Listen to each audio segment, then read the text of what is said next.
Machamp, standard special wall Blissey, support physical wall Dragonite, a sub unexpected Gengar, sub unexpected offensive Lapras, and curse spikes explosion HP bug fortress. Looking at my opponent's team, I see the Nidoking and Tyranitar. Tyranitar probably to chase out my Gengar. Nidoking probably to mix attack from both ends of the spectrum. He does have a Cleric in the form of Miltank, which means Articuno, Vappy to an extent, and possibly T-Tar and Fortress can all carry the rest and be healed off with the Heal Bell. So, offensively, I am deathly afraid of Nidoking. I have nothing to come in and check it out right because I lack Earthquake Machamp. So we'll see how this battle and trial goes. Hope you guys enjoy.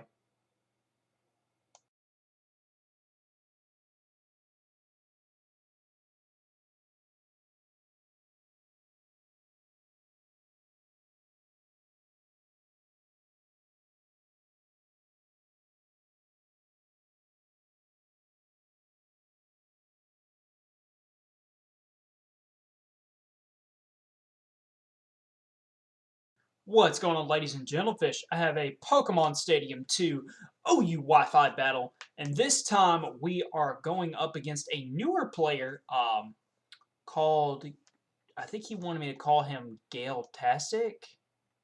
Galemaniac. Okay, so this is a different team, and like many people, I don't really like new teams, but I decided to make one anyway, just to make things a tad bit more interesting, so let's get it going. Alright, so I've already explained everything in the team preview. Pretty much my goal right now, I see we both have spikers. I'm seeing, looking at his team structure, his fortress looks like it's going to be wanting to have the rapid spin because 4 of his guys take damage from spikes and 2 of them can't heal themselves. Nidoking actually does get Morning Sun and can heal himself. But let's get on to this battle. We're going to do this in the Cerulean City Gym. I'm going to lead here with Objection, and he is going to lead here with Lighter Ted. Now, you're going to notice in this battle he has a lot of surprises that I'm not expecting from the norm. So, let's get right into this. I figure right off the bat, I'm actually lacking the Earthquake because I am my Meditate setup sweeper, and I go into Darien here, which is my support wall, and he goes for a Thunder. Now, knowing that, I should have known Ice Beam was with it because Thunder and Ice Beam have the best attack type combination, but he reveals the Ice Beam, and I don't really have anything to take it with this new team, so I just decided to take it. I know I'm going to live at least one because we are playing Gold, Silver, Crystal, and everything is max bulk. Even though that 4 times effective hit, I go down to the yellow, and with leftovers, I'm at 111. So I know now that maybe something else can take it. I do have a Blissey, but he goes for the Lovely Kiss, predict my Blissey switch. And I was cool with leaving Blissey in. I just didn't really want to deal with Earthquake because Nidoking is so underrated. Nidoking can hit from every side of the spectrum, and he's just an amazing guy. Now, seeing both Ice Beam, Thunder, and Earthquake, Fire Blast is pretty obvious that he is going to have the Fire Blast here. But since he has the Fire Blast, or so I'm thinking at this point, I want to go here into Darien to wall the Thunder or the Fire Blast or the Earthquake. And I do call that correctly, get Darien and get some free leftovers. And he really has no reason to switch, but he switches predicting my switch, and I out-predict him and go into Shelly to Killer. As he decides to click back, stay in and go for the Ice Beam, trying to predict my Dragonite to stay in predicting his switch. Oh, that was beautiful. Now, I figure here this is the best time to set up spikes. I do take the Ice Beam so excellently, and now knowing he's lacking the Fire Blast because he's going to switch out into his own tin can. Now, I'm going to set up a curse here knowing he's going to want either spikes or toxic, both that I resist, whichever set this thing is. Again, looking at his team structure, things that can't heal themselves are not going to want to be taking residual damage from spikes. So I'm going to let him get spikes down for free as I bring in Lamiror here. Now, Lamiror is a substitute Ice Beam, Thunder, Whirlpool kind of thing. I kind of like the 3 attacks better. Had I had Surf or Hydro Pump, this battle probably would have gone quite a bit differently, but I didn't. Now, in the beginning there, I played a little bit. I didn't play very cautiously, let's put it that way, but Ice Beam is so uncommon on Nidoking, so in comes this Tyranitar and direct my day and probably go for Rock Slide or Setup, but I'm lacking the Water move. Now, had I had the Water move here, I would have had the distinct advantage. I actually do have the Whirlpool, but it's basically like to trap Skarm. Now, he's going to Whirlwind or Roar back into Darien Crescend here. And Crescend is a great team supporter, even though he kind of killed Romain Latus and all that for spoilers for Ace Attorney. But in this case, he's going to set up Reflect and set up Arrest, since he does have some kind of team support role to him being in Criminal Affairs Division 3 under Clavier Gavin. Now, as I get my rest off, I've got the Reflect up. I know I can take Rock Slides, I can take whatever, and I'm going to go into Shelly to kill her once again. My idea here is to kind of let him roar out pretty much whatever he wants. Now, to an extent, my Gar can take this guy. I'm kind of trying to see what he's going to try to match me up with, and finally he roars me out into Objection. Now, there is absolutely no reason for T-Tar wanting to stay in this, so he's obviously going to switch out. Honestly, I would have predicted him to go to Articuno maybe, but he goes back into Nidoking. I forgot Nidoking's still alive. I was kind of fearing at this point because, like I said, I lack the Earthquake, and Reflect is going to go down, and Earthquake is a 3-shot on Machamp. Now, even resisted, I do have a +1 cross chop, and that does a pretty decent chunk for a resisted hit. 2 more would take him down since he can't heal himself, but I figure now is the point to switch.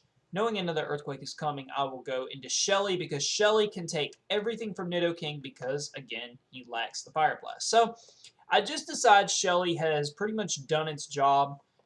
I could have gone for Spikes here, and I probably should have, but I just decided to go boom, and I actually am carrying the Polka Dot Bow, which is going to make my explosion stronger, and yeah, that's easily going to take Nidoking down. So 1 down on both sides, the first score on the board in this 14-minute courtroom turnabout. So VonKarma is going to be next up to the stand, and he's going to have to step on some spikes here, but he's going to be facing down Undercold. Now, props to your name because your Articuno is nice and cold dark blue. It's beautiful. And no, my Gengar is not shiny. So I'm going to swap out here into Lamiror because Lamiror can take everything from Articuno, Ice Beam, whatever.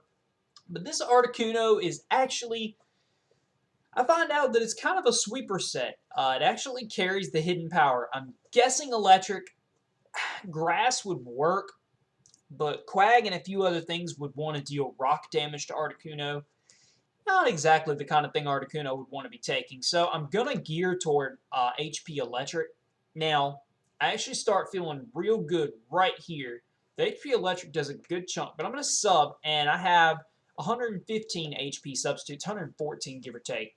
So another hidden power is not going to break my substitute, giving me the opportunity to go for a Thunder behind the sub, and Thunder absolutely ravages Undercold. Crit definitely mattered, probably would have taken it just above half, and he's going to take this opportunity to rest, as I wanted to go for an Ice Beam, either predicting a switch or just to get a little residual damage on this Articuno. Now, I'm figuring here he's going to want to switch. This switch, again, was also pretty obvious into Tyranitar. And, again, Whirlpool is nice, the residual is nice, but Hydro Pump or Surf would have done doom straight out into this thing. And whether it traps Skarm or not really doesn't matter. But I'm going to try and paralyze this T-Tar with a Thunder, and that just does not quite do it. So, oh hi, once again, Objection is going to come in here. And again, being the decisive witness, and absolutely ravages through his team. I believe here he actually decides, okay, I'm ahead of myself, my bad.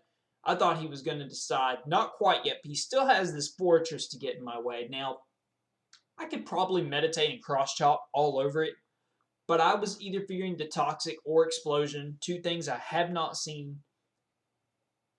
I think there's some kind of illegal thing with Rapid Spin and something else, so I have to look that up after this. But VonKarma is going to come back in here because I can take everything from Fortress that he possibly wants to throw, and he's going to take his chance to get T-Tar in. Now, my Gar is actually sort of equipped to deal with Tar, and I kind of ruined the surprise right off.